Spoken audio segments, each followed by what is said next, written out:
క్రిష్ సంజయ్ దగ్గరికి వచ్చి, "నీకు ఆస్తే కదా కావాలి. ఈ ఆస్తి మొత్తాన్ని నువ్వు తీసుకో. కానీ నాకు బాపుని, అమ్మని ఇచ్చేసేయి. వాళ్ళని నేను చూసుకుంటాను" అని చెప్పేసైతే అంటూ ఉంటాడు. ఆ మాటలు వినగానే అక్కడ ఉన్న సంజయ్ అయితే క్రిష్ దగ్గరికి వచ్చి, "నేను ఇప్పటివరకు చాలా తప్పులే చేశాను. కానీ నన్ను క్షమించండి. నాకు ఏమీ ఈ ఆస్తులు అవసరం లేదు. నాకు కూడా అమ్మానాన్నలు కావాలి. నీలో సగభాగాన్ని నేను కూడాను కదా! అందుకే నాకు అమ్మానాన్నల ప్రేమను ఇవ్వు" అని చెప్పేసైతే బ్రతిమలాడుతూ ఉంటాడు.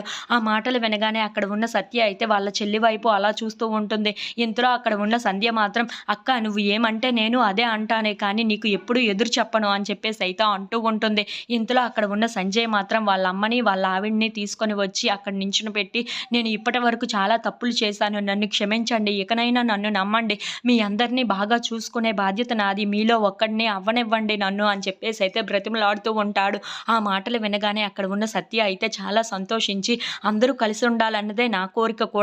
నువ్వు మారిపోయాను అంటే మాకు ఇంకేం కావాలి చెప్పు. అందరిలో ఒక్కడిగా ఉండు" అని చెప్పేసి అయితే అంటూ ఉంటుంది. ఆ మాటలు వినగానే అక్కడ ఉన్న సంజయ్ అయితే చాలా సంతోషిస్తూ ఉంటాడు. అలా వాళ్ళందరూ అయితే కలిసిపోతూ ఉంటారు. ఇంతలో అక్కడ ఉన్న వాళ్ళ బామ్మగారు మాత్రం, "ఏంటి ఇదంతా అయిపోయింది కదా! అంతా బాగానే ఉన్నారు. ఇకనైనా సరే నాకు ఒక మునిమనవడినో, మునిమనవరాలనో నాకు చేతిలో పెట్టండి. లేదంటే నేను భారతమో, భాగవతమో చదువుకొని పైకి పోయేటట్లు ఉన్నాను" అని చెప్పేసి అయితే అంటూ ఉంటుంది.